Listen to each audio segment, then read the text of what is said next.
Oh, yeah. Oh, so it looks like we have our match ready. Spooky versus what was Pants on Fire? I think it was something Pants like that. on Pants Fire. on Fire. Right, so we're gonna assume this guy is a liar. Yeah. Right. That's what we have to assume. Let's go. Team Pants Spooky. for hire. Oh, Pants for hire. All right, no, he's a truthful man. Is that Spooky playing the Gigas? Only truthful men play, and I have to imagine it's backwards. Oh, yeah, I have to imagine. because I've never seen Spooky play some Gigas. It's not his style. No. He at least has a little bit of finesse to his That, gameplay. you know, I was exactly going to say the same thing. I was like, he plays like sometimes some brutish characters, but he also always has the finesse, like Captain America, right? Yeah, he has exactly. the shield, you know what I mean? There's some things that you still got to do with the character. And he's definitely been playing some Ana ever since she released latest DLC. Let's have it. Hands for hire. Ooh, already going low. Oh my goodness, he's going to be a bully about this? Oh, that was a good duck from Spooky, but he couldn't make anything happen afterwards. And again, Giga's another one of those characters that you mentioned at the beginning, right? If you don't know how to fight this character, he's going to blow you up. Yeah, and that's the start of it right there. No punish on the down two, but we're going to get the floor break. I like it. Ah! Yeah, she's kind of funky on floor breaks. I don't blame him for that one. Okay. There you go. That's just a 1-2, but it's a start. Oh, nice break. Spooky got that range Hey, too. Good low. Yes! Good low block indeed, but he didn't finish the full combo. Now they're both in the range, both back to it. And Spooky gonna bring this one. Of course we go for the big low to finish the round. Test your opponent. Next time he's gonna duck, make sure to hit him in the mouth. 2 plus frames. Oh, it goes low. Interesting. Maybe just expecting him to go with the 1-2, right? Trying to duck. Oh, big lows Counter. again. Oh, no whiff punish goes for the mix-up. And that's all something that you have to do a lot with Ana, actually. You just have to, like, your whiff punishing and your block punishing isn't that fantastic. So you'll take a -12 to just go for a mix-up instead of, like, you know, going for a small punish that might not get you much. Makes sense. Nice. This time Spooky with the quick low. Ducking the big one from Pants for Hire. Now 2 rounds to 0. All right, good break, good break. Oh, the pancake? No go?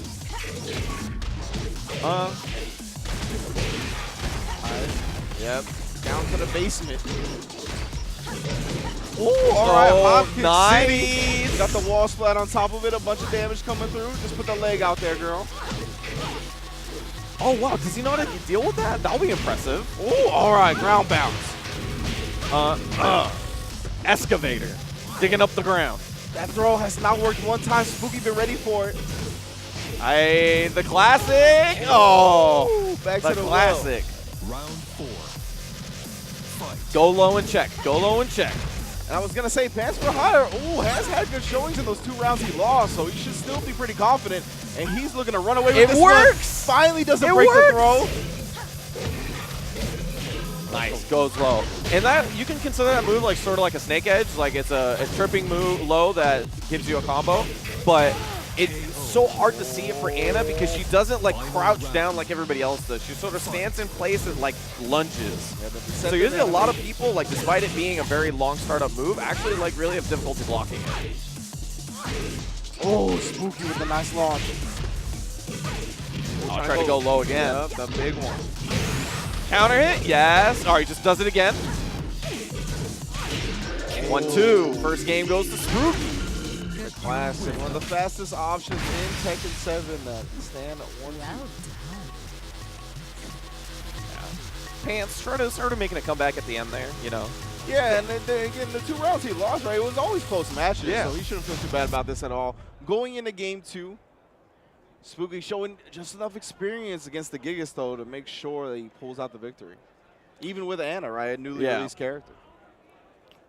I was about to say that, too. Ana is also one of those characters I still get people who I play against tell me that they have no clue how to deal with. Yeah. So she's relatively new, obviously, but you do have to know how to play against her. She is just one of those characters that is designed to run you over. Like, her game plan is not to play neutral forever. She wants to get in and stay in.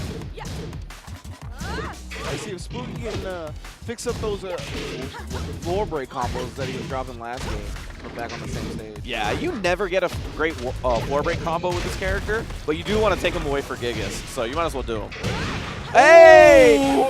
Oh, I thought he was still going to get the combo. I was going to plus frames. Yes!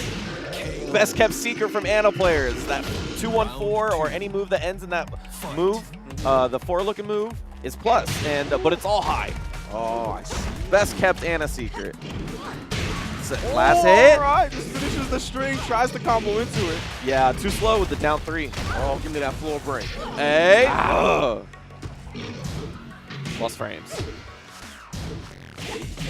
Oh, the check. That was so important. Just with the check 1-2. Oh, back to back on the lows. 2 times platinum, a third one. Ooh. Plus frames. Yes. There you go. Into the 1-2. I like that Spooky going with the fastest option, ensuring that pass for higher was not going to be able to interrupt. Gonna interrupt with the back one. There you go. How's he gonna end this? Excavator. Oh, I thought he was gonna get wall combo off that. Counter game. This is where he had some success before. He just mauled him on the corner. Almost done here. Ooh, the big stomp. Okay. And yeah, the tail of the tape is looking the same, right? Spooky in the first 2 rounds, pants for higher. They get down to the basement, and all of a sudden he turns the Jets on. Oh, snatches it out, but another good break from Spooky.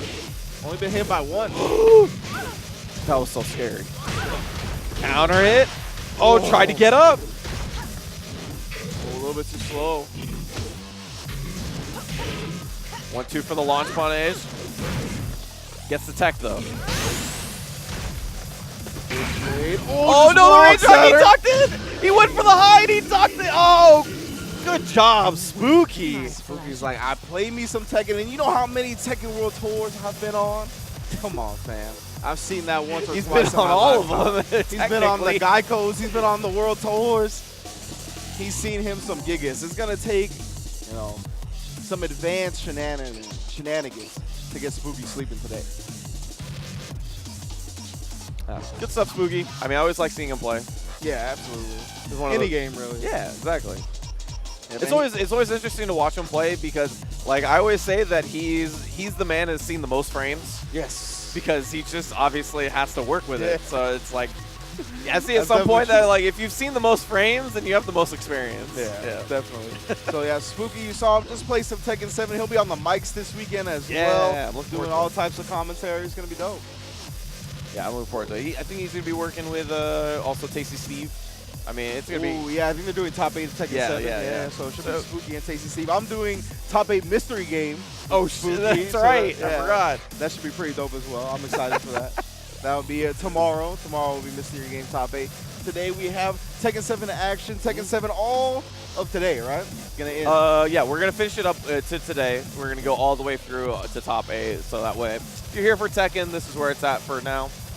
Yeah, and I mean, I'm thankful for stuff like that, right? Like, Yeah. Number one, I'm thankful for this is a 2-day tournament. Like, I'm always down for 2-day tournaments. Friday, Saturday even. Yeah, so that's a big W. Wild. In the first place. And then, yeah, we have Dragon Ball FighterZ, Tekken 7 all today, right? So Yeah. if you're just down for those games and you got other things to do, you can get in, get out, no problem, and still have a great tournament experience. Yeah, I've been having a lot of fun at Frosty so far. Yeah. And I think it's always pretty cool when games get to go like most of the tournament in the same day, or like maybe at least like top 32 on its own on the same day, because I feel like a lot of players like maybe lose. Hey, James Chen hanging out. You'll also be, I think you'll be around for commentary as well. Yes, most definitely. But yeah, because I feel like a lot of the times you see players go through pools or go through like maybe top 128 or something like that, and they look on fire. Like especially that day that you see them and they're like doing better than they normally do, and then like they play all the way to top 16, they get loser side top 8 or something like that, and then you just feel like that fire isn't there the next day. Yeah. And it's you're supposed to play on any given Sunday, but at the same time it kind of I hate to see that type of thing happen. Yeah, of course, right? We've definitely seen that a lot. Players get hot on the day where they get into top 8, right? And top 8 is just a different day and a different mindset. But here we are. Our next match at Tekken 7 is going to be Tank Top Typhoon going against YFD Hippo. Tank Top Typhoon. Oh, man. I'm a big fan of alliteration, so this guy has won me over already. So I acted like a One Punch Man character. Well, we're going to see, I mean, these are both high execution characters. Yeah. I was going to say, we're going to see some high Heihachi. execution, but that's not necessarily true. Let's see. Oh, we got the big launches coming out. On the back, just a little bit. Ooh. No electric. We don't need Regular down forward 2. When you whiff your electric, you accidentally get a safe launcher. Oi! Big block. Does he get it? Yes, he does. On top of it. This is where Lee parties. This is where Lee parties.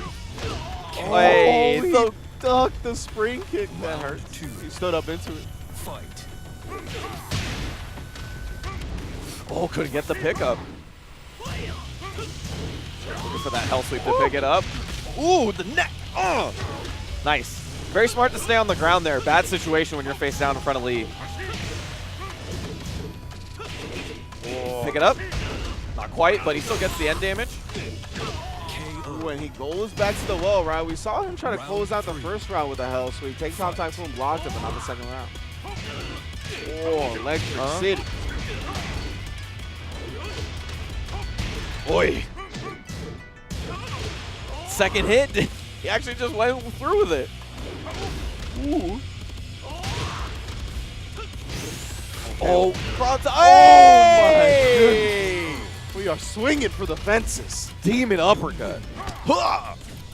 YFP Hippo knocks that one out of the park, and he takes a 1-0 lead over Tank Top Typhoon. Representing VMP. Hey, Hachi's so sick. That is so cool. Lee is also really cool. I want to see if Tank Top Typhoon can get him to the wall more often, because the one time he did, he looked really good in that situation. And, you know, Lee's a character like that, though. He's designed to maul you on the walls. And with all the buffs that he's been getting recently through all the last patches, he does that a little bit better now. Oh, this was a low once again. YFP Hippo just with a relentless offense. Tank Top Typhoon trying to sidewalk out, but he can't. Yeah, healthy life lead. Hippo trying to clean it up. Down forward 1-1, and then the duck jab. Round Just 2. keeping it nice, compact. Fight. Oh, no! Oh, no! Damn. That was like when the mountain hit over it. Yeah. All of Lee's teeth are on the ground. Oh my goodness. Oh, no, nothing on the 1-1-2. Yeah, and now he knows. You can see Hippo has understood the amount of knowledge that Tank Top Typhoon has, and now he's going to abuse it. Oh yes. For the big demon launch again. Oh, thought he was just going to get to the wall with that one hit.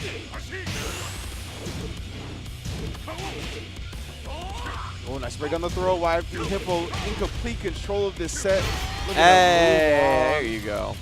Yeah, that's like one of the classics there. Demon Uppercut is really hard to punish because of the pushback that they added to the move in Season 2. So one very common thing to do is that people recognize that if you go for like a decently fast launcher at that speed, it's probably negative. But when the pushback is included, then it makes it mostly safe on characters just given certain situations, right? Or at the minimum, extremely hard to punish. So what happens is that, you know, a lot of people will whiff buttons in that new space from that push block, and then they get the 1-1-2 afterwards, or something like that. That's a very common tactic for big pushback moves. I know things like Miguel Savage down 4-2 also does the same thing. A lot of moves do that. So one of those things you have to really think about, right? Like, is it worth trying to go for that hard punish? A lot of the times it's like a forward motion out of block stun or something like that. Or maybe do I just, you know, try to play a mix-up game around that? He's negative, but he can, you know, decide whether he thinks I'm going to pressure him or not, and maybe press a button in that situation. Or, you know, there's a couple of times right there, and he could have let him hang himself and wish punish, stuff like that.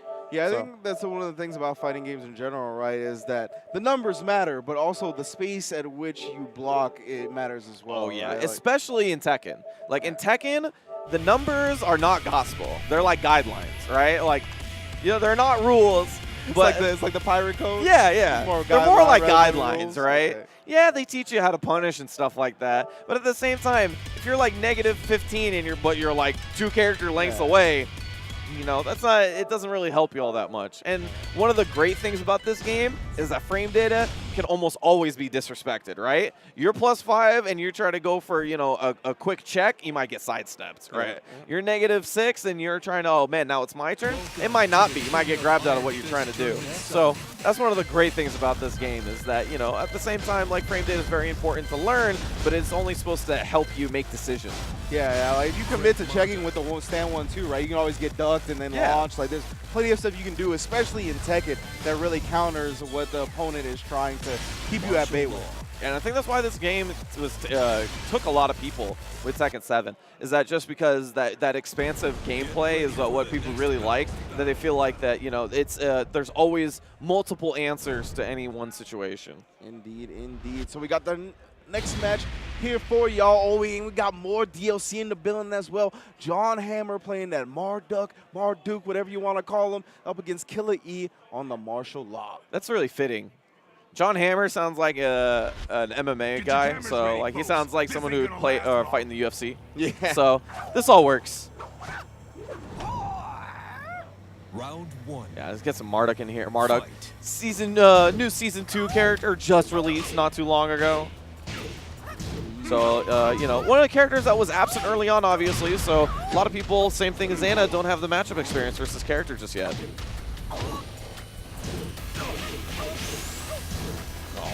Full jab string. 1-2. Looking for the mix-up afterwards. Nice low parry. This is going to be scary because you get him really close to the wall. No ender there. Oh, puts him in rage. No mix-up. Oh, no, the big low parry. There you go. John Hammer staying resolute. He's like, man, I'm just going to keep standing up. You're going to have to decide to block or go low sometime. Oh, dunk him. I love that throw. Killer E does not look prepared for this Marduk. Not a lot of people are. Oh, no, just a straight body slam. That was great form. Round He 3. does have really good form on that, That right? body slam It's was very fluid. picture perfect. Second hit. See Killer E trying to find like a good fitting into this game. He's looking for like any little opening to fail and get started, but as soon as he tries to get it, it doesn't happen. Oi! That's 3 straight for John Hammer. Yeah, man, that's a great name. Marduk is so sick. That's a great name for a Marduk player. Yeah. John Hammer. But yeah, Killer E, he kept trying to, it seemed like he was trying to switch up the rhythm a bit, but none of it ever works. So, gonna have to probably maybe rely on the movement a little bit more, right? Get out of the range of Marduk. He's been showing that he'll whiff the shoulder, he'll whiff big normals. So try and maybe focus on getting in that range and whip punishing. But John Hammer reached the low to start it off. It's a full combo there on the wall. Nice tech, and that's going to give him the wall. Great situation for Law. Just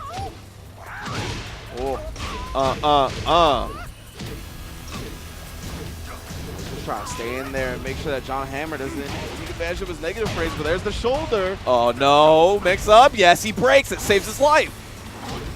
Oh, just keeps going back to the well, that dropkick toe hold. KO. And that down bad 3. Round 2. Fight.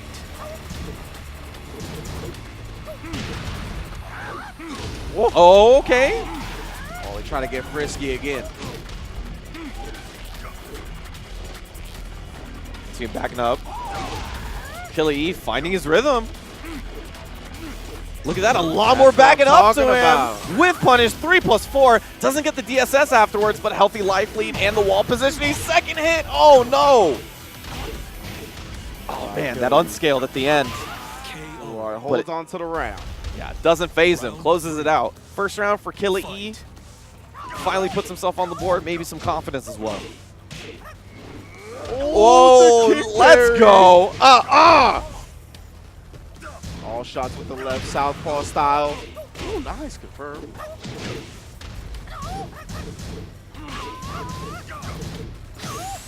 Oh, catches him stepping out. Nice block, but nothing afterwards. Gets the throw, dunk him. Gonna be big damage. Oh no. Yeah, missed the ender. Tries to go for the rage drive, trying to start something there. Killer E. Oh no. Break. Can you guess? Oh no! Oh, the scariest coin flip of your life. Back to the well. Just goes with the left.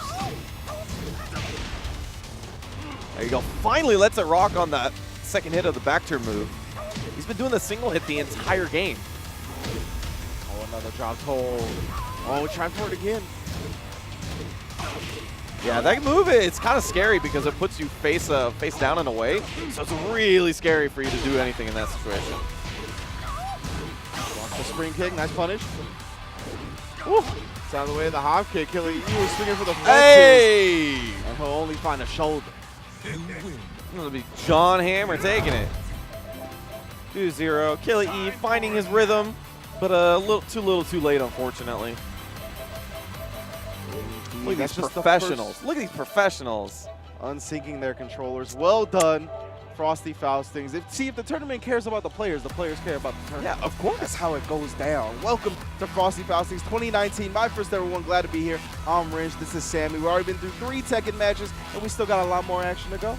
Yeah, I'm looking forward to it. This was a great tournament last year. Kind of under the radar because it was just after Tekken World Tour. You know, it's in that sort of like off-season, quote-unquote. Yeah, so, yeah. you know. But it's still, I mean, all the Tekken cats are still grinding, right? And they're all trying their best. They're trying to get ready for the upcoming season. So a lot of people are here, especially from the Midwest. It's been a region that's been on the up and up with the likes of Shadow and Cuddlecore and L-Train being pretty popular or getting more popular as the years gone by. So I thought you were gonna be like under, or it's a region under a blanket of snow, because that's what I thought you were gonna. They're not as much snow as last year. I'll be honest. Really? Yeah. Oh wow! All right. Yeah, like the day Gosh. after I came, they had like a snowstorm and like just plowed all the streets. So it's like packed up on the sides. Okay. So last year was much worse. And I actually came around, I was like, man, there's not that much snow around here. All right. Dang, that's wild. So you've been around the block a couple of times. Chicago's great, man. I love that. Like Midwest is actually where it's at for tournaments. Definitely, I mean, last year I was thinking like, what were my favorite tournaments? It was like it had to be the 2 Midwest ones. Had to be like strong style and like you know the ones, another good one. Yeah, ones that take care of you. Yeah, so I was absolutely. like, you know, definitely. CO, another one of my favorite. CO tournaments, right? Taku Yeah. were both great too. So, You know, a lot of great tournaments in the FGC season it's right now. It's thankfully. great to be in the fighting game community right now. Like I really think back to like what we had 5-6 years ago, which was great. Don't get me wrong, but it's like, man, we got so far so quickly. We're doing well. We're doing well. I'm pretty happy. Definitely. So thank you all for joining us on this ride. Whether you've been around for 5-6 longer years or you're just getting into it right now, Tekken 7 is a great game to get into the fighting game scene with, an amazing community filled with all kinds of personalities, right? They definitely have a lot more charisma, I think, than almost any other esports scene. Not even just You fighting can say game that. scene, It's right? charisma. Like good quotes. But yeah, they definitely have a ton of talent as well, just in terms of the gameplay, right? And Tekken 7, one of those games that allows you to express that talent and creativity in so many different Negan, that's right. I'm super stoked for Julia. Negan. I'm super stoked that G-Clef people with not bears. You're not excited for the video? You know, I'm surprised you don't play a lot of bears, man. I was gonna learn bears actually. Oh, okay. Yeah, Because this one Bears player keeps beating me at Super Arcade. You know who you are. I'm not happy about it, so you got to fix it. Shout outs to Ollie, of course. Oh, we got Lee versus Raven? Oh, What it's is- Jody. Jody! Okay, How's it okay. going, homie? Jody the Great. Oh, boy, he can hear me. Jody is definitely the homie. Definitely. He's rocking the Lee signature character. Going up against King Mocha Dean. That's how I'm pronouncing that. I see 3 separate words there. Mochadeen. Mochadeen. Yeah. Round 1. Fight.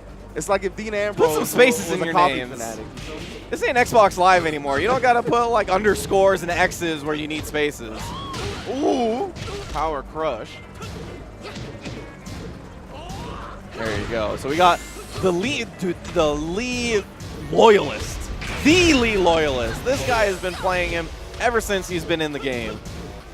There's a Lee main you're seeing right over here versus King Mocha Dean. So I was going to say, you know, a lot of people don't have the Lee experience, but a lot of people don't have the Master Raven experience. Yeah, for sure. 2 obscure characters we're seeing right now. Underrepresented again. Counter hit, nothing afterwards. He's backing up. And I was say this is a pretty good stage for the both of them. Both characters have great wall game for different reasons. You know, Lee just incredible mix-ups on the wall, has now the ability to put people face down, so he has deadlier mix-ups. Mocha Dean on the Raven just does a crap ton of damage on the wall, so you can't be there. Nice combo. Oh, doesn't break. Decides to go for the Oki there. And a slide to take. And that is so sick, because a lot of the times you'll see people just break the wall in that situation. But he is Lee. His mix-ups are crazy on the wall. Why wouldn't he just try to mix them up there? There's no reason not to. Yeah, super smart from Jody right there. Nice stage Hey! Gonna go for the Ooh! what, anti-airs in Tekken? Okay. Backs against the wall for Jody. Oh no! Didn't react to it, and the Hobney for response. Yeah, able to get him all the way off the wall. Yeah, Mokate's looking for that. What Oh! in the world? Wow!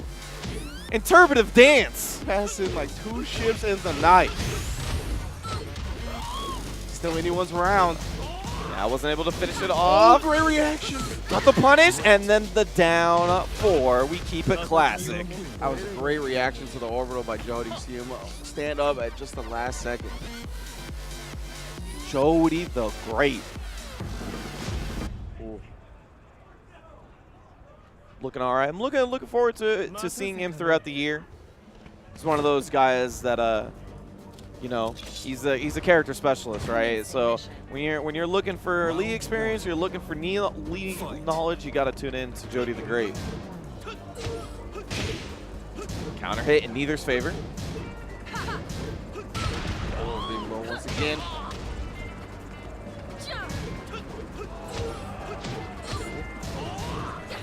Jody the Great is applying pressure. King Mogadeen preventing himself from getting stuck at the wall, though. We've already seen how much damage Lee can do there.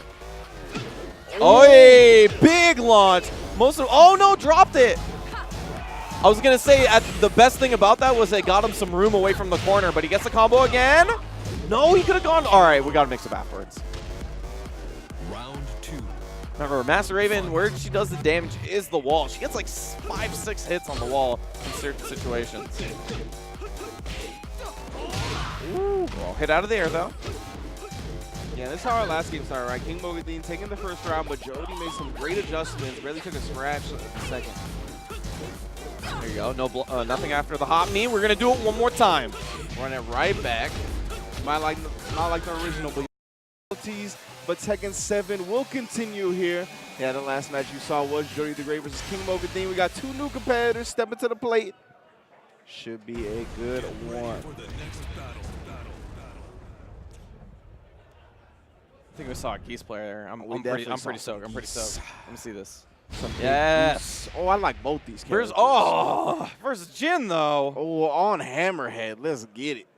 So one of the things that you have to worry about in this matchup is that you can't autopilot with Geese.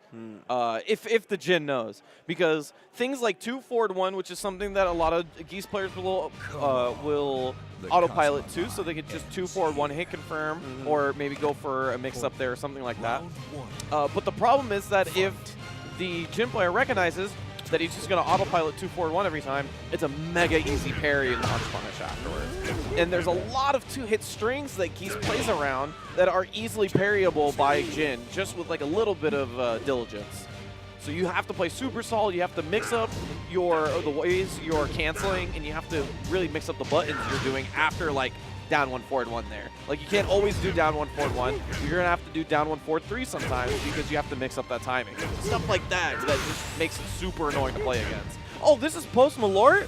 Let's go. What do you mean? You know, Yeah, he made top 8 last year. Oh, did he? Yeah. Okay. With He's the also same a name? Leo player. Yeah, Post Malort. Oh my goodness. You know you're in Chicago when you're talking about Post Malort. That's crazy. Bears was He's Post looking solid Malort. though. Nice block on the low to end it too. Bears was Post Malort last year, so I'm looking forward to seeing him this year as well. Oh my goodness. Seeing Bears Post Malort. Yeah, Jeez. exactly. See? Yeah, I've already mixed myself up. Post That's great. Malort. Post Malort. Yes, and he's going with the down 4 instead of the 2 because of the recent buffs to it. Oh, catches him low. Finally not blocking, but then he gets the duck into the wild standing 1 punish. Yes. I like this. Oh, but he blocks the low serpent now with the launch punish of his own. We got Rage on deck as well. Not spinning it just yet. Hey, oh no! They couldn't get the follow-up. Finish it with the down forward 4. Was he just too late on the follow-up? I think it just hit weird because he was on the hit floor. weird, right? Yeah, that's what I thought. So yeah, you see Serpent ending his combos with back 2-1. That's because it pops him up really high. If he thinks he's not going to get the wall, he can just get Oki mid-screen instead. Oh man, my man Post Malort is on 3 bars. It's time to fit. It's time to finish the round. Well, there we go. Time to fish. Yeah, he's looking for that launch to just end it. Give me the back 3-2. Minimal punish, 1-2. Still not over yet. This is still a deadly place for Serp. Just the one punish on the block low. And he gets the throw. What is afterwards? He's not even using his meter. Mix up. Oh! And he blocks the punish. No, he doesn't. He's just going to deck one in the mouth. Send those teeth to the ground. Oh, now he's looking for the back end. Man, he's not letting these rip. He does. Finally does. Get the damage. Nice low parry in the pumping pedal. Ball splat, not fast enough. He's on the wall though. Scary situation for Post Malort. 1-1-2 for the electric punish. Nice, and the duck. 3-1 to start off Post Malort. Good stuff. You see those diamonds dancing around Geese's neck? What a boss. Geese is so sick. What a boss. Yeah, so yeah, the reason why, I mean, both Jody, who we had before the break, and Post Malort made top 8 last year. Well, Post Malort originally got onto my radar because he was a Leo player, but now is switched to Geese, as a lot of people have. So it's actually pretty cool because I'm also a Leo and Geese player as well. So it's like, take the same routes. You understand this man's mindset. Dude, it is. When you go, hey, mid parry. Let's go.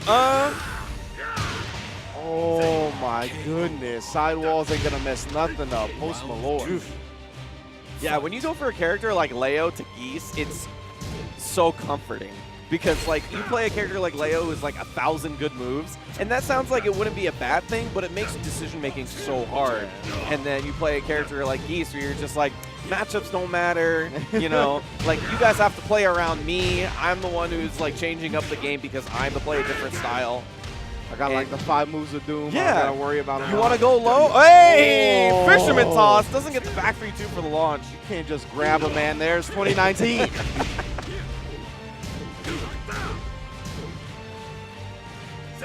One bar on deck for Post Malort as well. Almost counter a 2. hit. No! A little bit too far for the second time. Or maybe too slow.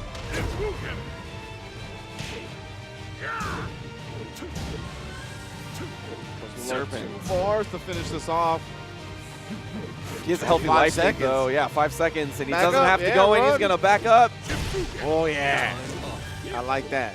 Maybe Serpent not recognizing the time. It didn't seem like he was getting all that nervous. Yeah, just lost in the intensity of the match, not taking into account the timer. Post Malort with so much meter on deck, but he has not been one to fish, despite being on the Final Fantasy 15 stage. Hey. All right, does he end this with unscaled? No, he tries to go for the wall. Ooh. All right, 3 bars again. Oh, tried for the parry. Tried for the high parry that time too. I respect it. Yeah, I expecting the 1-2. Well done. Big damage from the 13 frame mid from crouching while standing 1. Well done. Post Malort's going to take it 2-0. This guy, Post Malort, I like that he didn't really look for a lot of the max mode confirms, right? He was just like, I'm going to hold on to this meter because I want to super this guy. So that is a decision that a lot of Geese players had to have to make after the Season 2.1 nerf, which nerfed his meter gain by 15%. Ooh. And so a lot of the times before, Geese players, including myself, felt like we could throw out back 3-2s no problem because we'll get the meter eventually, right? Yeah. But the 15% nerf has now been felt. Like we really can tell because we've played enough games. Like originally, I think a lot of people thought it wasn't that big of a deal. I still get the meter. Yeah. But I think after a lot of games, we've recognized that there are certain times where we feel like, man, I used to have meter in this situation. I don't anymore. So that means a lot of the times you can't just throw out back 3-2 max mode. Yeah, it's really good to force a mix-up, but there's better things to spend your meter on if you're trying to be an optimal player. I see. Well done from Post Malort. He's going to be moving on in winner's bracket with that Geese. We'll see how the meter management and how he does overall as a competitor in the future of the tournament. Yeah, that's one of the things I'm looking forward to, watching one of the first big tournaments since the 2.1 changes. And so I'm looking forward to seeing how these player characters are, making use of their adjustments. Geese, obviously, on my radar because I play a lot of him. So it's good to see from Post Malort. trying to make it in the top 8 again, trying to make it a repeat year. Yeah, he's got a lot of tough competitors to go against. We've already seen Jody the Great, and there's many more of the Tekken players here at Frosty Faustings 2019 because it is one of the premier tournaments of the year, one of the first tournaments of the year as well here in the early January, mid-January, I should say. I think pretty much everybody has good words to say about this tournament. I mean, you know, for me, the longest time it was largely because I'm a gear player, and so this is the tournament that holds gear in high prestige. No matter what year it is, no matter what games have been out, gear always ends the night. Gear is what this tournament is based upon. Thank you to Bozak, obviously, he puts on great work for this tournament. But, I mean, obviously as well, it's that the Midwest has had a thriving Tekken 7 scene. Yes. So, you know, this tournament has been getting better and better for that as well. Yeah, I was actually talking to Super FX last night a little bit about the Midwest Tekken scene because tournament, I think it was like Red Bull Conquest Finals or something. I was talking to Sparrowjin and Tasty Steve. Yeah. And Sparrowjin was like, man, I want you to bring back a lot of the old St. Louis lingo for Tekken, right? Because he was like, there's always like these no-round browns. Yeah. He's like, I want the brooms, I want the reverse broom, stuff like that, right? Yeah. And I was like, man, is Sparrow from St. Louis? Because I didn't know where he was really from, right? And Paul told me, no, he's originally from New York, lives in Tennessee right now. But apparently he played with a lot of the St. Louis guys. He's honorary St. Louis. So it's pretty sick, yeah. Wow. Yeah, That's apparently he like studied under Slips for a lot of his early Tekken life. Okay. Yeah, so it's pretty sick to see the guys that have been around so long, how they're connected and how they're interwoven into the scene because Tekken is such like a legacy franchise at this point, right? It's been around for so long. So you've been playing Tekken from the beginning. I mean, you got ties in some way or another to everybody else. Yeah, and it's more ways than one, right? It's not just legacy for like the game itself and its skills, but also the players as well. You see some of the best players in the world. They're guys who've been playing for like over a decade, right? Like it doesn't, all those skills, they just have to pile on and pile on. I always joke around that like I'm waiting for Tekken 9 to come out because when Tekken 9 happens, I'm gonna be so sick. I'm a veteran. Oh man. Yeah, I forgot what the old adage was regarding Tekken. It was like you're not a Tekken player until you play like 2 Tekken games or something like that. Yeah. You know what I mean, like you're not a real Tekken player just because you know how much is in the game. But we've seen a lot of players that have picked up Tekken 7, right, one of their first or second Tekken games, be successful. Yep. So you know it's just about how much work you put in and how smart you are about the work. It is hard. It is hard, and you know you have to be diligent. Not all work is equal work. Sometimes some people are just more efficient on how they study or whatever. But you know, it is what it is. Oh, and we got more DLC. That's what I like to see. We got the Lei Wulong. Indeed. Going up Why against they make all the Chinese characters cops? the women of Chainsaw. I don't know. Because Chun-Li's also a cop. Chun-Li is also a cop. There's got to be lore there. There's got to be lore. I mean, you know, this is the Jackie Chan character, so that part makes sense. Yeah, But like, yeah, I guess so. Right? The rush hour style. yeah. I do not know. Lei Wulong for Fab Will going up against Antagonist. Come on. That's that Xbox Live version of Antagonist right there. The 4 at the beginning. My man. That O should have been a 0. Maybe it is. Oh, all right, Fab Will just a full screen and then runs in with the shoulder. And then straight goes low. All right. You would have hit me, dog. I don't know what the hell you're doing. I'd have to pause the game. I Like, would've listen, got lost in the sauce. timeout. That's, I didn't know you were a madman. I didn't know what I was going to get into. You got to let me adjust. All right, now we got the wall. The life deficit has been evened up. Oh, we going crane style. Oh, the pick up off the floor. Oh, no. What is happening? It still hits. Excuse me? It still hits. Elisa? Harada? Who? Who do I have to email? The Shogun? Give me a meeting. Give me a meeting. This woman has chainsaw. She's dangerous enough. I can't believe that still hit. Ooh, okay, the crazy. float.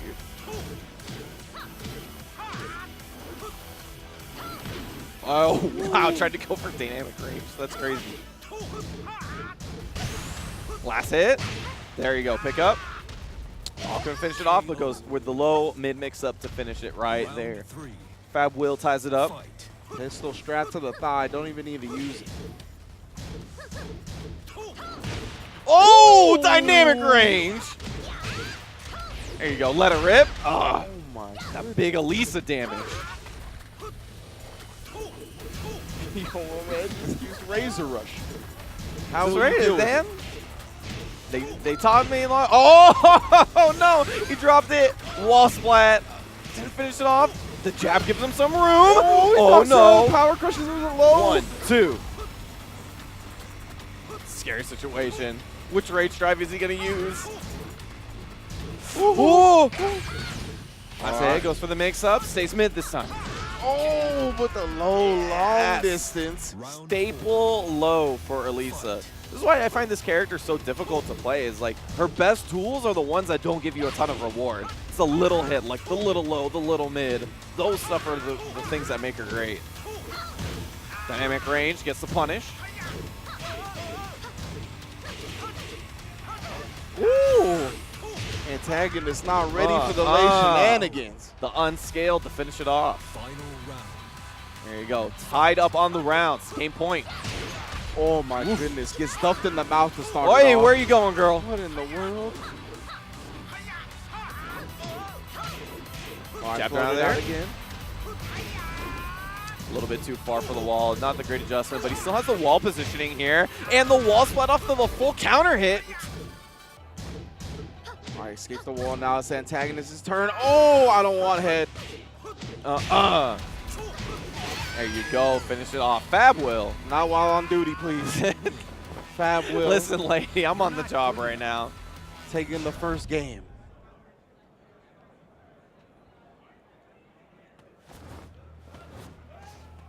So yeah, first one goes to Fab Will. They were definitely a little back and forth, but I felt like sometimes that Fab Will just looked like he was a little bit better. Like just getting the full combos. He has the idea on how to deal with forward 414. Unblockable combo. Let's go. And I say unblockable because if Fab Will sets it up right, that combo is actually like a combo, because when you get hit in a certain situation, if he times the unblockable perfectly, then it will hit no matter what, guaranteed. You can't roll out of the way. Yeah, it's just a hard combo to set up, which is why you don't see it all that often. Oh no, the drunken stance throw. What in the world? I've never seen anybody dance like that, and puts it into the rage drive as well. Round 3. That's going to be in a flash. Set point for Fab Will. Yeah. Doesn't say a little bit. I mean, he just felt like he had a little bit more handle on controlling the match. Yeah, see nothing afterwards. Antagonist is playing very calm now. He's not going for those big dynamic ranges anymore. He's not trying to crush the opponent. Playing really passively. Just looking for a little things. Yeah, the moment he went for something big, he gets floated out. Oh, wow. and The finished low and then the mid. Fab Will 3 straight after a more competitive first game. Definitely. Lei Wu Lo. Look at, why is he looking at the camera like that? Smashed his hands on the My camera. man definitely had at least 3 40 ounces before the fight. What a beast. No, man, he just smashed his hands on the camera. He didn't know it was there. Get out of here. It hurts. Get out of here. Thank you, everybody, for joining us here at Frosty Faustings 2019. The Tekken 7 action continues to roll on. And you can see all of the lovely sponsors at the bottom of the screen that helped come together to bring you Frosty Faustings 11. Man, they are few and far between. Arc System Works, Axis Games. We got all kinds of games represented here at Frosty Faustings, of course. A huge roster of lineup, a huge roster lineup, I should say. Man, there's all kinds of stuff. We got Dragon Ball Fighters and Tekken 7 today. Yeah. There's Mystery Game Tournament today, but Mystery Game Top 8 is tomorrow. Yeah. So there's all kinds of stuff. Street Fighter 5, anime games, of course, up the wazoo. That is what this tournament highlights, of course. Guilty Gear, Blaze Blue Tag, CF, Unist, everything you can want. Yeah. And, you know, that's, you know, Elvin Shadow, Mike Bozak, that's the one that he works on, man. That's, this is for the anime community for the most part, but obviously, you know, Chicago or Midwest in general has just had, you know, such a historic scene in terms of fighting game community. So obviously everybody else is going to come out for the other games as well. So Tekken 7 looks like it's pretty good from what I've seen so far. All the Air Dasher games look great. Last year, Street Fighter 5, this is where I learned about Mojo. Yeah, and because he won this tournament, and it was really fun to watch him play, and became a big fan of that guy afterwards because he's such a unique. He was one of the first dudes who started running like V-Trigger 2, Mika, and like almost exclusively, and it was so sick because we were like, she got a chair. Like as a wrestling fan, I was like, this is so sick. Yeah. Nadeshko got a chair. Oh man. But speaking of wrestler characters, I'm looking forward maybe we'll get to see an Armor King player. That's what I was Armor saying. King is so sick. We've seen Marduk, we've seen Anna, we've seen Lei, but no Armor King? Come on, man. Oh, so close. You were so close. It's all right. No big deal. Another Lei with no Armor Lei's King. cool, too. It's just surprising, right? Because Lei is a tough-to-use character. Very Definitely. tough. For the same reasons that I brought up with Leo, right? He's a character that not only has like a lot of really good moves, but he also has a lot of stance transitions as well. So a lot of characters like that, like Hwoarang, also struggle to be a very high difficulty character, because a lot of the times you have to understand what your options are in almost every given situation. If I'm in Tiger stance and this opponent's going for this, then I have to know what to do, which is different from if I'm in Snake stance or Crane stance. And that you know, that can weigh on people. It's a lot of information to have in your head. But we're going to get into this one. Fab Will back at it again versus Israel. And Israel starting the match like any good Mishima player should. Oh my God. Ugh. It's Oh, the online Lei Classic. You just backdash until I've had enough of that. Able to get the launch move, the trade, so no combo afterwards. Trying with that snake style. Nice, got the whiff punish. Hey, Israel showed the electric at the very start of the round. Nice block. I love the patience from Israel here, but eventually Fab Will's going to be able to take over. You can't play defense forever, but Israel looking good on it. First round, sorry, goes to him. Yeah, very well done. Looking how to deal with the stances, trying to figure it out. Really interesting to see this guy play a very patient Kazuya. Usually you see the Kazuyas, they're looking to do a bunch of cool stuff. They're trying to hit counter hit down forward too, try to go for fancy combos. This guy's just waiting for his moment. 1-1-2 punish, nice and simple. Hey, counter hit. 1-2, Dunzo. Fab Will ties it up. Yeah, two huge combos from Fab Will. Able to put him on the board as Israel is just playing this compact style. You can see not whiffing anything for the most part. Trying to find his moment. Oh. Hey, last hit. But that's the thing, if you're going to play a style like this, you really need to know what the other character is capable of, and he does not seem to have that knowledge. 1-1-2, and he gets the launch punish this time. There you go. That's going to be Fab Will. And yeah, he is playing patiently. He's had some good blocks, but the thing is that he doesn't know when to put himself or when to, start taking aggression from the opponent. And that is just as important as being good at blocking. Yeah, absolutely. Being a good defensive player doesn't necessarily just mean good at blocking. It also means that you have to know when you can take your advantages as well. Yeah, and that's where Israel's been lacking so far. Again, Fab Will just a lot of bullying down, ducks the high when Israel finally tried to take his turn back and takes another round for himself. Yeah, and a character like Lei, you really can't just give him all that time in the world to constantly go for mix-ups, because you got to think about it this way, right? This is a character that has a lot of tools, but he has to go for a lot of mix-ups as well. So you have to think about it like in almost a percentage aspect sort of thing, right? How much room am I going to give him? How many times do I give him the opportunity to go for a mix-up? You play a mix-up character, like let's say, play a character like King, right?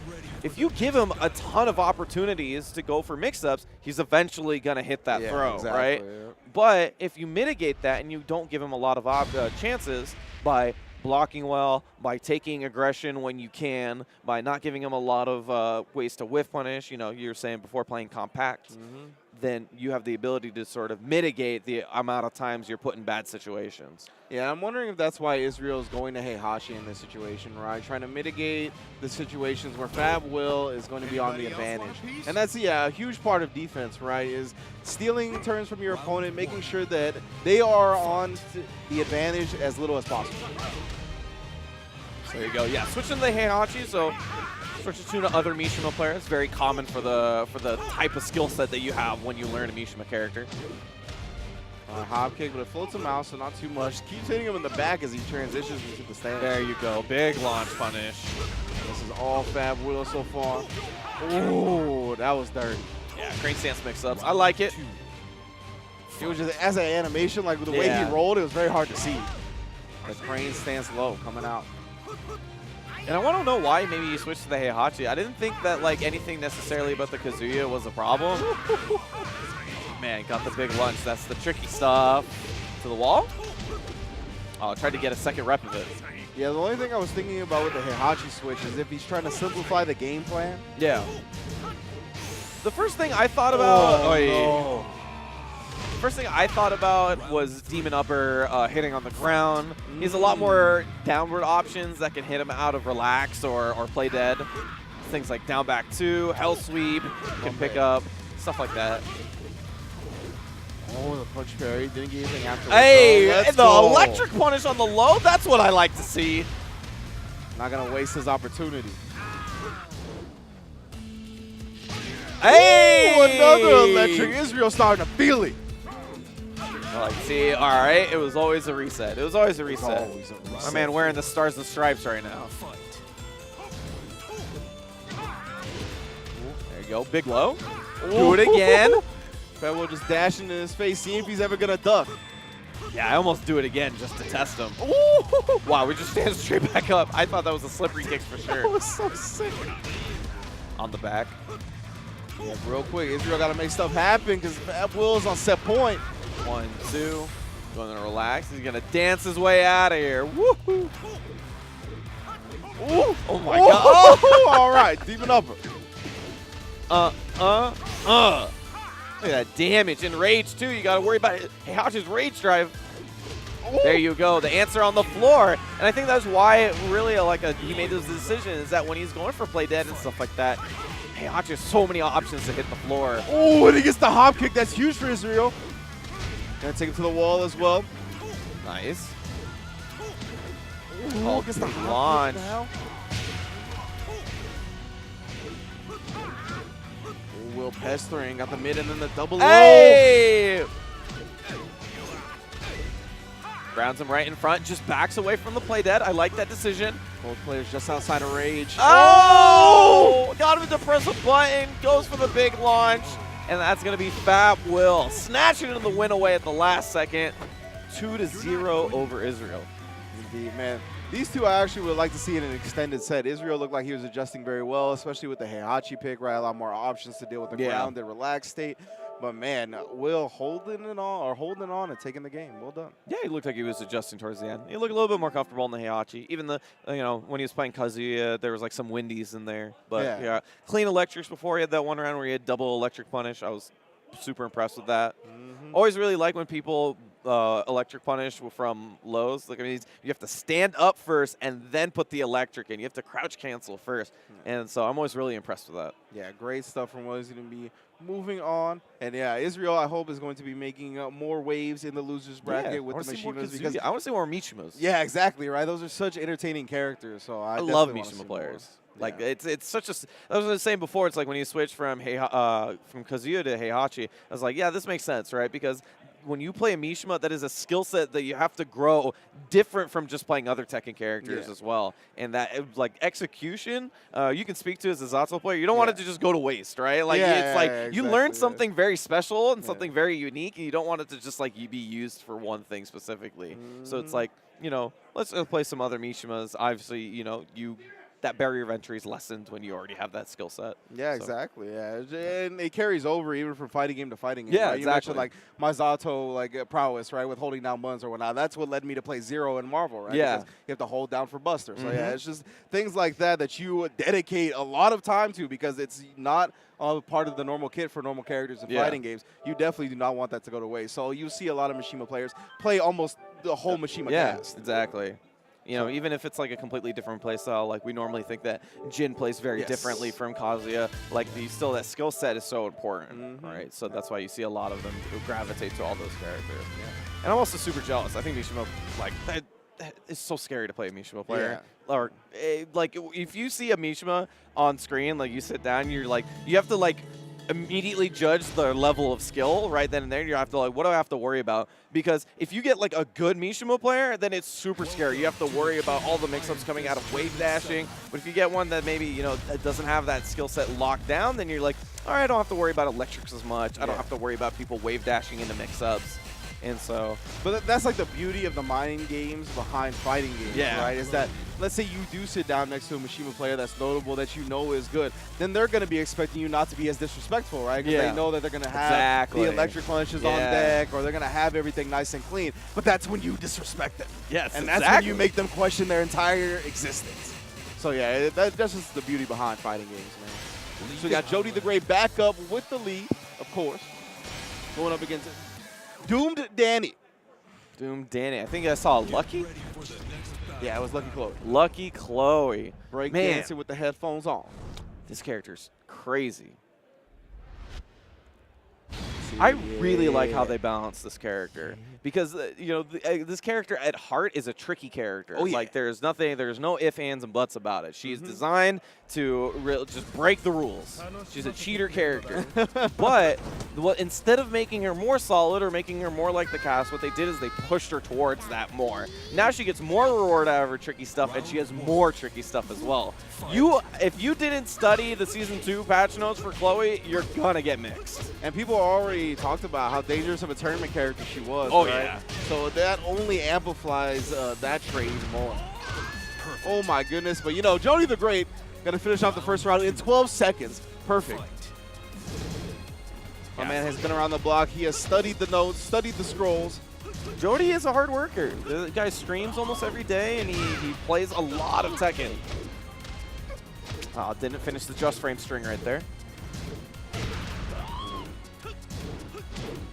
Oh, hop kick just out of range from Jody. Doom Danny taking advantage of it. Doesn't quite get to the wall, but he's in a good situation. Got a C-walk on him to finish it off. Big C-walk, making Snoop Dogg proud. I think Snoop Dogg would be a Lucky Chloe player. Oh, yeah. I think so, too. It's like, You show him the crib bar, Yeah. I guarantee you he will play Lucky Chloe. Oh, the hop kick. Jody the Great going to be going to the wall here. oh, the extra damage. What do you mean? That's what I'm talking about. What do you mean?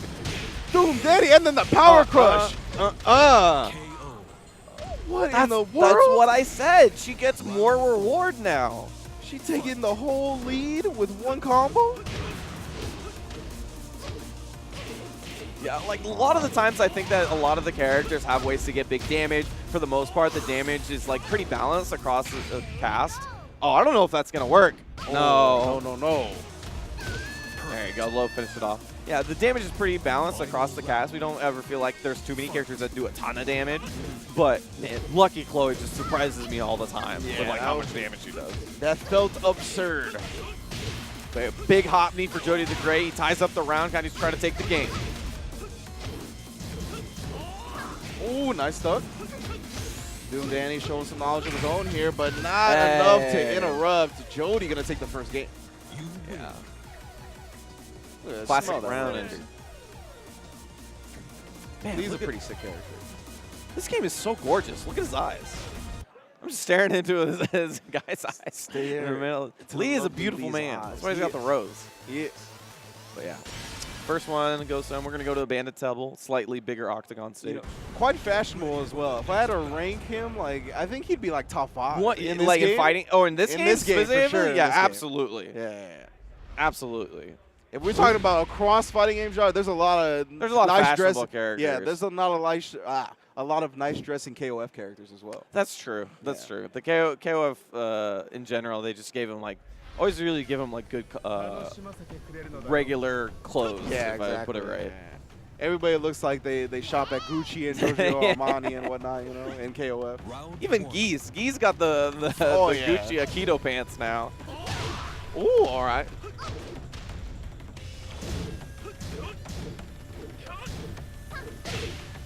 Oh, trade on that. Tried to pick it up. Get back up afterwards. Yeah, the reason I noted that this was a slightly bigger stage is because Lee, like we were saying before, does really well on the wall. So, you know, when you have a smaller stage like this, you might have to go for some harder combos in order to get to the wall. Whoa. Doom Danny has found it. Great block on the low Mix from up. Jody. Got the wall! No, the hop kick. You always got to worry about that. Doomsday Danny is going to take the first round.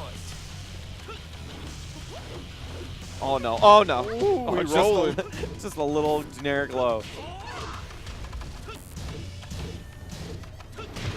Counter hit. Oh, no. Oh, your life. It's disappearing. Oh, man. Didn't get the wall splat that he wanted, but second hit. Jody the Great, most importantly, gets off the wall. Great carry, too. Ooh, ultimate tackle, just switching back and forth. We're trying for the random rage art. It's not going to happen. Oh, Jody. You don't put the pickup off the wall standing suits as well. Thank you very much. I always love watching Jody. All right, doesn't bite on the mix-up. Ooh, counter hit city. Damn. Big low keeps the wall positioning too. Super important because he gets the wall splat there. Jody the Great, set point. That was so beneficial for Jody, not getting the side switch on that slide. Yep. Oh, man. All right, Doom Danny. Nice block, but he put him, unfortunately, face down and away, so hard to combo.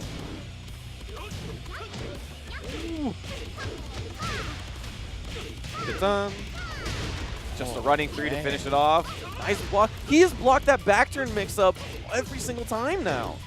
Ooh, with the hop kick on the low, Doom Danny still in this match. 3-4. Get that wall damage real quick. He went with the low again. I don't know how it's going to interact. Blows through it.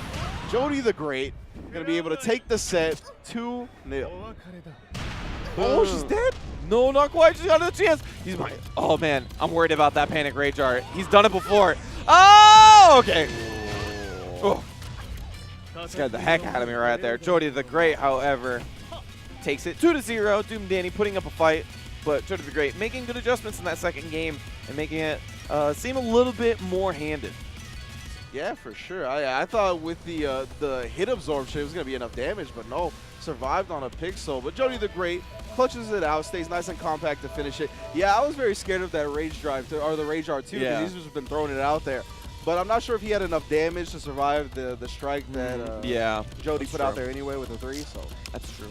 it is what it is. Thank you all for joining us here at Frosty Faustings 2019. We rolling along. Jody the Great still in winner's bracket here for Tekken 7. We've already seen a couple of notable players. Spooky as well. Yeah. Jody, he actually kicked off our Tekken 7 tournament. He's going to be competing and commentating throughout the weekend, so be sure to tune in and check out everybody's favorite stream. I always like just seeing Spooky around. Because that dude works way too hard. Yes. So it's like he just gets to chill this weekend. Just commentate. I say just commentating, but like compared to his regular work. Exactly. Like, you know, I mean, he's usually responsible for so much more.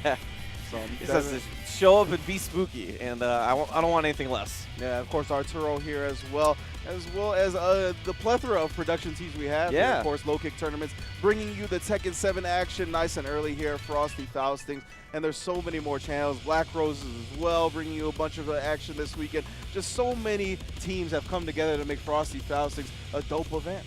Yeah, and all these cats are super cool. Yeah. I think that's like thing that you can sort of never see through the screen, right? You Yeah. can never see like until you go to the event and meet these guys. Like I like being here because you know the people that work here like Callisto and like Black Rose, like Callisto, you know, and you know this is my first time working with low kick, but I mean it's been chill all the way through. So Yeah, super you know, chill. it's great. I love working with good people.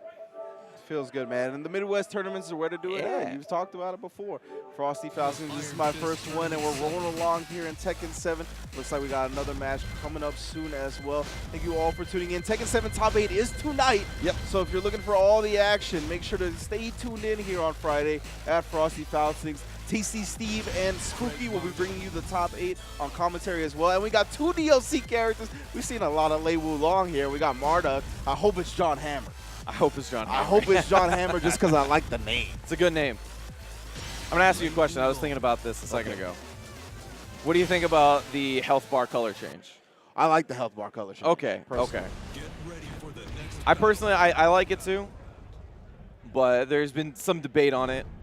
No, I can see why. I can see why it would throw somebody off. Yeah. But I'm just like kind of used to it because like Guilty Gear's done it. Like, Yeah. You know what I mean? Like Guilty Street Gear- Fighter 5 did it. Like I'm just kind of used to it at this point. Yeah. Guilty Gear did it because in arcade, you would do that in order for you, and I think maybe that's why they did it too, is in an arcade, you switch the burst symbol every single time in order for you to recognize which version you're playing on, right? Oh, In yeah, XX that days, makes sense, right? yeah. So I think it like in similar form, that they've switched the color again on this one to realize you're playing Season 2, baby. Yeah, and I'm a big fan of it not being the traditional colorway, right? Like That's true, the yeah. turquoise and the purple. I'm also like a fan of the Great Fives, the Jordans. So Yeah, it's all because it's either always like hot colors like red or orange or green. yeah, exactly. And so like blue and purple is pretty sick.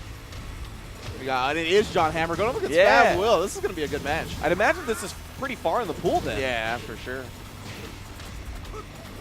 Let's see who is more familiar with each Oh, other. You don't break the throw. That means you're dead. Throw is so cool. This man's so big he dunks you on the floor. I thought they took Bound out of this game. Ooh, nice interrupt. John Hammer. Oh, you want to stay on the ground? Then eat that.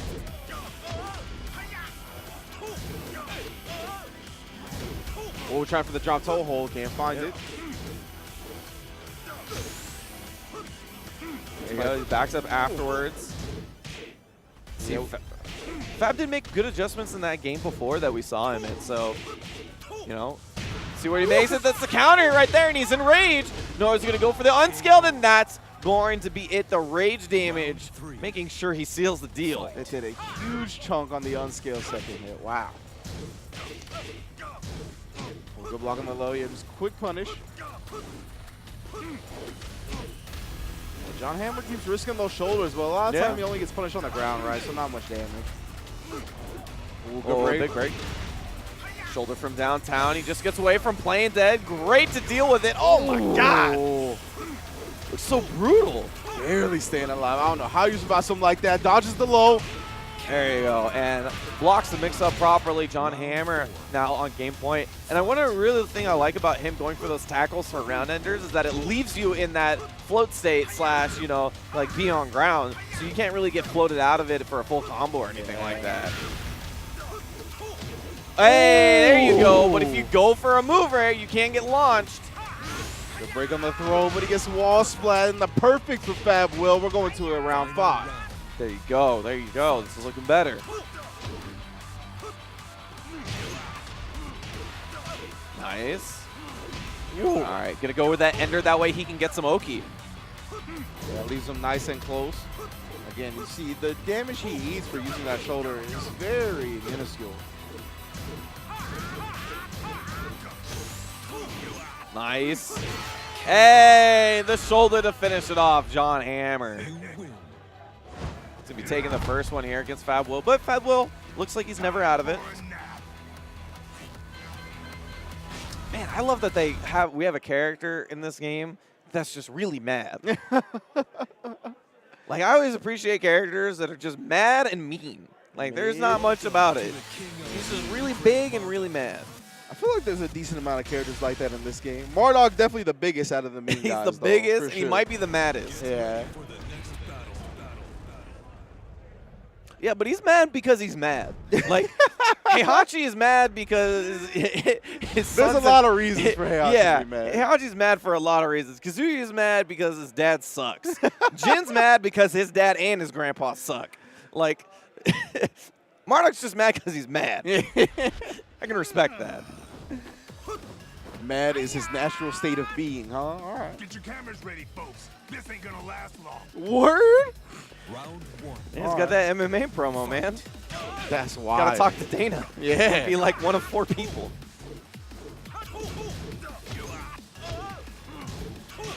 There we go. One thing I do want to see Fab Will do a little bit more is, yes, all right, get the block punishes right, and then once he gets this, I don't want him to let John Hammer out of his sight. I want him to keep mixing him up here.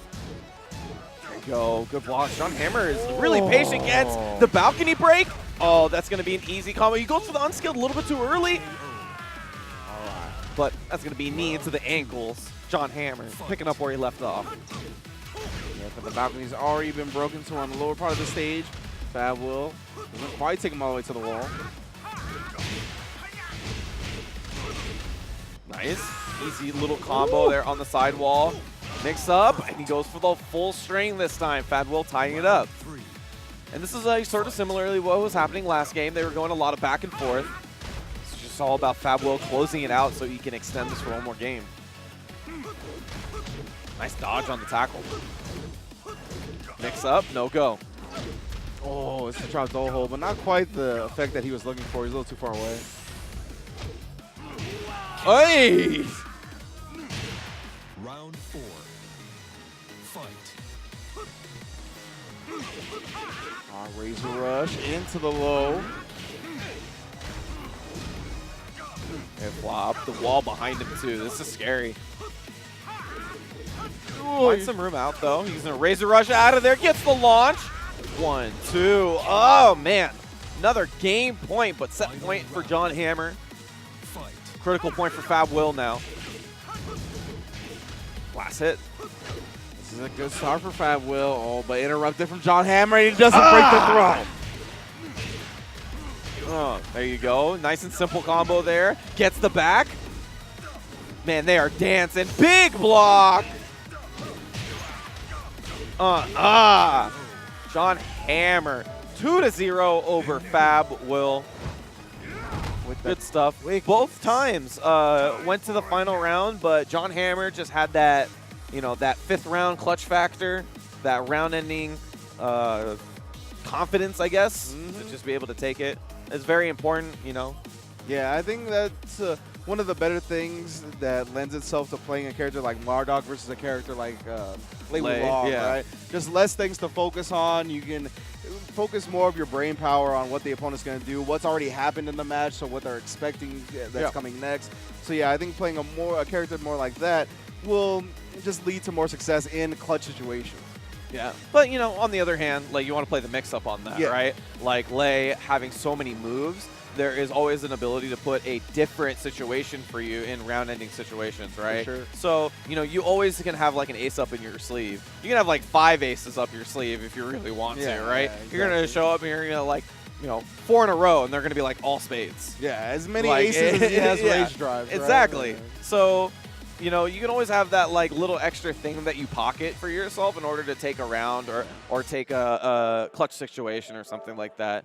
I think in a 2 out of 3 setting in fighting games, I think that's super important, honestly. I think that's like one of the ways that you can sort of like mitigate not knowing a matchup that well, or maybe just clutch out some situations in a match that might not be going your way or something like that. You just need that one thing that you can rely on, right? Yeah, for sure. Online strats, as some people call them sometimes. Yeah, for sure. Everybody has like their signature shenanigans. Yeah, right? exactly. That's just something that you need as a fighting game player, no matter what character, no matter what game you play. Just something that you can go to. That's kind of like your comfort food, right? Yeah, we all have that movie or TV show we like that will relax us, and that's another thing that you have to remember when playing fighting games is to establish those moves when you're coming up with a game plan, so that you know what to fall back on. But then when you get more experience, you're going to start playing people more and more, and then they're going to figure those things out, right? So it's just all about the evolution of how you play. Yeah, and like Tekken specifically is like a very situation-heavy game, right? Where you're put into like a certain situation because you're in this many plus frames at this point of the wall, so you have to think about these options, right? Yeah. So like one of the things that I say is that like this is a reason why a lot of people say that when you're starting to learn Tekken, you gotta wait like 2 years before you expect anything for yourself, because there's a certain amount of experience that you need to get into your bloodstream in order for you to start like thinking properly about how the game works, right? Obviously, as you go on, you're gonna get more and more knowledge, but when you just need a certain amount of experience to understand what those situations happen, right? If you've only played a month, yeah, you can know all the situations, but if you get like in that situation before, you're not going to be able to react to it as well. So just little things like that. Anyway, we're going to get into this next one. I have to assume that this is going to be the winner side of this pool, because we got Jody the Great versus another great player in Veins. Okay, with the Geese. Another Goose has stepped up to the plate. Both players not taking any big risks starting off. And Jody striking first blood, getting significant amounts of damage on the Geese just with these low harassment tools. Yeah, that's one of the things that Jody... Oh, very nice. Got the counter hit and the conversion. One of the things that Jody has already recognized is that Geese without meter doesn't really have a lot of scary mids. So you do have to be able to be a little bit more risky with Geese. And so what Jody the Great does is just waits for him to hang himself, throw out extra buttons. And you got that counter hit 4 there.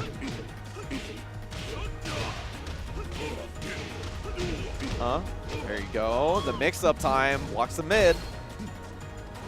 Oh, nice break from Jody. It's going to allow him to keep the wall as well.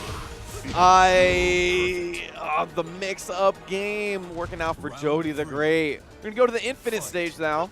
Just slightly a loss for Lee, but a loss for Geese as well. He does a ton of damage there. Yeah, safe when done in EX. Oi! That was... I feel for you in veins. You made the read. You wanted to crush the low, and it didn't work out. I'm sorry, bro. Very disappointing. Gets the counter hit, get up 3, but nothing afterwards. Oh. Doesn't have that bar. That's such a big loss right now.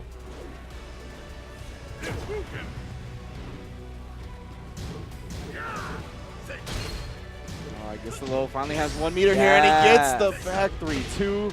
Bites into it, and he goes for the mix-up. Oh, connects, and that's going to be 1 round for Invains. All right, all right. Yeah, that's the importance of having that meter, man. Counter hit down 4. How does he end this? All right, goes for the damage this time.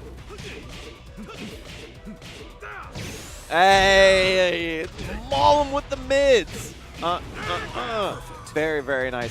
And, you know, Geese has one of the best down forward ones in the game. Down forward one itself, very, very, very safe. It just has a great hitbox on it. Another back 3-2 in the max mode. Huge lead for Invains now. Oh, wow. Back throw. Doesn't break it. Jody the Great is in rage, however. No, didn't get the combo. Back 1-2 for the punish. Ooh, hey! Crush the low with it. So smart. Oof. Just back to the after. Wow. Run up, down 4. From a long distance. Kick that dude in the ankles. We're going to a stage select. And you know, that was pretty good. Because now that I think about it, he did have 1 bar. And, you know, a lot of other Geese players would have just back 3-2 max mode to try to clean it up. So that was not the craziest thing. That was a well thought out job. Axel's in veins, accelerates in veins, accelerators, accelerate. All right, accelerating vein. Trying to remember. He's sponsored by Axel the Guilty Gear. Axel, yeah. But yeah, great stuff from In Veins. Able to pull out that first game. See how Jody responds.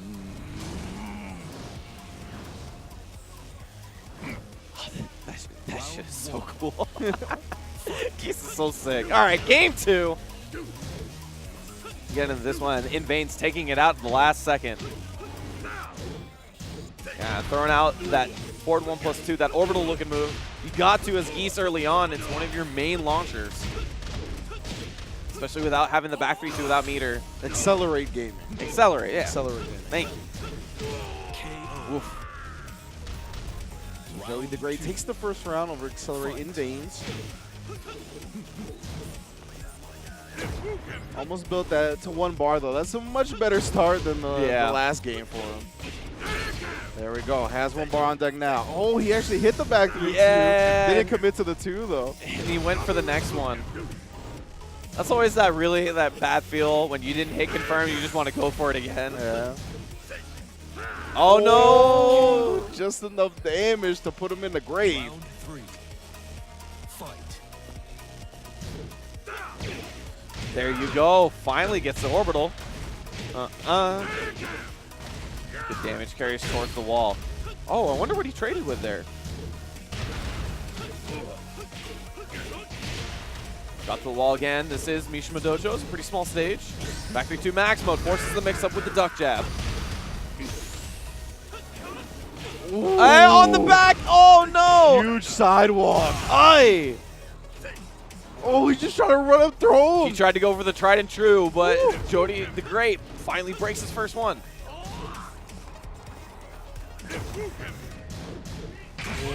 Oh, ropes. Geese duck jab. Fight. Crouching 10-frame counter hit combo. Let's go. In Veins. Wow. Set point. And you see, not landing those back 3-2s in the max mode now, but he's still on set point. There you still go. not your turn. Pulls off for the combo, goes to the other wall. That all hit. That was sick. Oh, he doesn't break it. Accelerate in veins takes it 2-0 over Jody the Great. 2-0. Jody the Great. Probably considered to be one of the favorites because he is in his region. Yeah. Drop down the losers. Good job. In veins is going to be moving on. I gotta think that's the winner side of their pool. Yeah. Like winners finals. Yeah. So we're going to probably be seeing In Veins moving on. Looking forward to seeing him. Yeah, One of the great guys that I got player. to learn through the Geico Gaming. So, and was a pretty fun player to watch. So looking forward to seeing more of that guy. Yeah, but despite him winning, I definitely felt the changes you were talking about with Geese earlier regarding the 15% meter nerf, right? Yeah. The meter gain nerf. Because, yeah, a lot of the times when those back 3-2s did not connect, my man was not getting another bar for the rest of the round. So in situations like that, yeah, it definitely seems much more risky to just fish for moves and make them safe with max mode. Yeah, and one of the things that I have as a skill set coming from a 2D background that Tekken players don't have is extending rounds up for meter. That's like the thing that from like playing Street Fighter or other like KOF games, that's something that I learned how to do because, you know, your character's down like 80% or whatever. You're not going to win that round, or it's very unlikely. I'm just going to sit here, I'm going to throw Repukins, I'm going to throw out and build some meter, right? And that's something that a lot of players haven't learned just yet, and they didn't have to learn until now. Yeah. So, All right, well, that's going to be it for Tekken 7. Everybody, thank you for joining us here at Frosty Faustings 2019. But do not go anywhere. We'll be right back with some Soul Calibur 6 action. Thank you all for joining us. We'll see you soon.